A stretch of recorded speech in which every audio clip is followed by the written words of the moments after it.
Aš sumokėsiu viską, bet tik tada,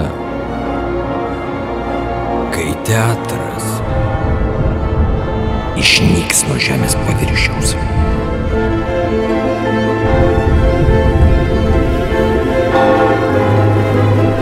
Kaip visada netinka! Šis spektaklis turi būti ypatingas.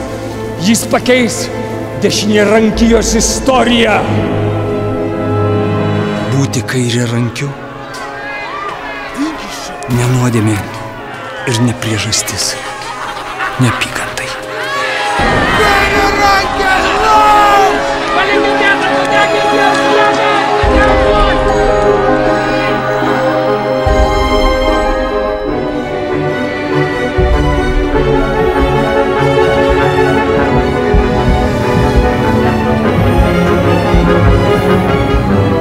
Tikiuosi suprantate, kad medžioklė nebus lengva.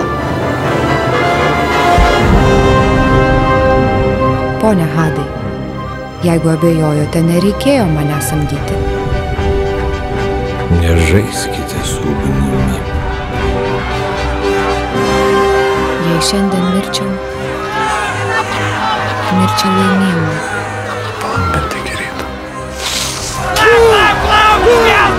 Šioje žemėje viskas parduodama. Aš nesu viena iš jūsų.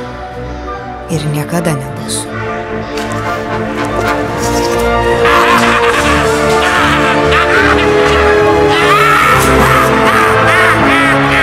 Kai žiežirba įmesta, lengva įpūsti ugnį nuo šiol aš būsiu šio spektaklio režisierius.